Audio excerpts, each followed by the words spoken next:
दिल्ली के सीलमपुर में 17 साल के एक लड़के की हत्या ने देश की राजधानी दिल्ली को हिलाकर रख दिया। नाबालिग कुणाल की उस वक्त बेरहमी से हत्या कर दी गई जब वो दूध लेने के लिए अपने घर से निकला था। इस मामले में अब एक ऐसा नाम सामने आया है जो इलाके में दहशत का पर्याय बन चुका है। वो नाम है लेडी डॉन जिक्रा का। हथियारों के साथ सोशल मीडिया पर वीडियो डालने वाली इस युवती को पुलिस अब गिरफ्तार कर चुकी है। कुणाल के पिता ने उस पर गंभीर आरोप लगाए हैं। अब उसके बारे में जो जानकारी सामने आई है वो बहुत ही ज्यादा चौंकाने वाली है।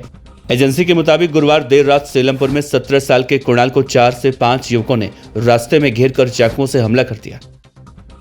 कुणाल दुकान से दूध लेने गया था, तभी रास्ते में उस पर हमला किया गया। पड़ोसी ने आकर परिजनों को सूचना दी। घर वाले मौके पर पहुंचे तो कुणाल खून से लथपथ था। वो तुरंत उसके बाद उसे अस्पताल लेकर पहुंचे, जहां पर उसे मृत घोषित कर दिया गया। इस मामले में अभी तक जिक्रा के अलावा किसी दूसरे की गिरफ्तारी नहीं हुई है। चाकू मारने वाले आरोपी अभी भी फरार चल रही हैं। दिल्ली पुलिस की 10 टीमें लगातार छापेमारी कर रही हैं। दिल्ली के बाहर पुलिस छापेमारी कर रही है। जिक्रा से आरोपियों के ठिकाने के बारे में पूछताछ हो रही है। सीसीटीवी फुटेज के आधार पर पुलिस जांच पड़ताल कर रही है। इस मामले में कुणाल के पिता राजवीर ने साफ तौर पर आरोप लगाया है कि उनके बेटे को जिक्रा नाम की युवती ने देख लेने की धमकी दी थी। जिक्रा को इलाके में लेडी डॉन कहा जाता है। उनका कहना है कि जिस वक्त कुणाल पर हमला हुआ उस वक्त जिक्रा भी वहीं मौजूद थी। राजवीर ने कहा था कि जिक्रा नाम की लड़की आतंक मचा रही है। जिक्रा की पहचान दरअसल लेडी डॉन के तौर पर हो रही है। सोशल मीडिया पर तमंचे लहराती उसकी तस्वीरें और वीडियो वायरल हो चुके हैं। कहा जाता है कि वो पहले से ही आपराधिक गतिविधियों में शामिल रही है और अब खुद की गैंग बना रही थी। लेडी डॉन जिक्रा के बारे में यह भी मालूम चला है कि वो जेल में बंद गैंगस्टर हाशिम बाबा की पत्नी के लिए बाउंसर के रूप में काम करती थी। पुलिस ने जिक्रा को गिरफ्तार कर लिया है। वहीं 3 अन्य लोगों को हिरासत में लिया है। इस मामले में पुलिस अधिकारियों का कहना है कि मृतक के परिवार के सदस्यों ने दावा किया है कि आसपास के इलाकों में लेडी डॉन के नाम से मशहूर गिरफ्तार महिला जिक्रा कुणाल की हत्या के वक्त घटनास्थल पर मौजूद थी। पुलिस सूत्रों ने बताया कि जिक्रा को कस्टडी में ले लिया गया है, जबकि उसके चचेरे भाई साहिल खान और रेहान मिर्जा को पूछताछ के लिए कस्टडी में लिया गया है। पुलिस ने अभी तक इस मामले में किसी भी आरोपी की पहचान साझा नहीं की है। जिक्रा को पहले सोशल मीडिया पर पिस्टल के साथ एक वीडियो पोस्ट करने के बाद आर्म्स एक्ट के तहत गिरफ्तार किया गया था। अब जमानत पर बाहर आने के बाद कुणाल के घर के पास किराए पर लेकर मकान रह रही थी। इस मामले में संयुक्त पुलिस आयुक्त ने कहा है कि इस मामले को सुलझाने के लिए 10 टीमें बनाई गई हैं जो जांच में जुटी हुई हैं। पुलिस ने कहा कि हमने पूछताछ के लिए कुछ लोगों को कस्टडी में लिया है। बहुत जल्द ही इस मामले को सुलझा लिया जाएगा।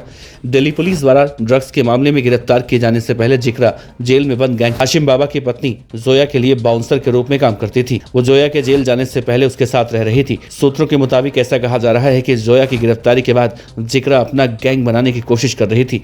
मृतक कुणाल के परिजनों ने कहा है कि कुछ वक्त पहले हमारे समाज के कुछ लोगों ने जिक्रा के चचेरे भाई साहिल पर हमला किया था, जिसके बाद पुलिस ने हत्या के मामले का केस दर्ज किया था।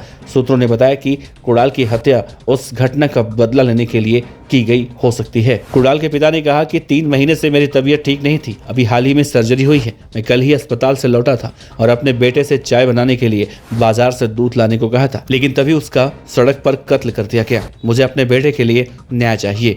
मृतक की मां परवीन ने कहा कि जिक्रा पिस्टल लेकर इलाके में घूमा करती थी। उसके चचेरे भाई साहिल के साथ एक घटना हुई थी, लेकिन मेरा बेटा उसमें शामिल नहीं था, फिर भी उसने उसे मार डाला। सूत्रों का दावा है कि जिक्रा अपना गैंग शुरू करना चाहती थी। वो जोया के जरिए हाशिम बाबा तक पहुंचने की कोशिश कर रही थी और उसके ड्रग्स कारोबार में शामिल होना चाहती थी।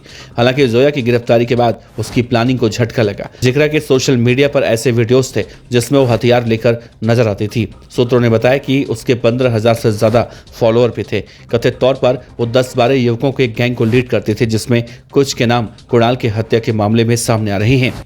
मृतक कुणाल के पिता राजवीर ने कहा है कि बेटे की किसी से कोई दुश्मनी नहीं थी, लेकिन वारदात में साहिल नाम के एक युवक के साथ उसके दोस्त और जिक्रा भी घटनास्थल पर मौजूद थे। जिक्रा ने उनके बेटे को धमकी दी थी कि छोड़ेंगे नहीं। पता नहीं किस बात को लेकर यह धमकी दी गई थी। वो आसपास के इलाकों में लेडी डॉन बनकर घूमा करती थी। इस मामले में परिवार का आरोप है कुणाल का किसी से किसी तरह का कोई झगड़ा नहीं था। उसकी हत्या सिर्फ इसलिए की गई है क्योंकि वो गहरा समाज से आता है।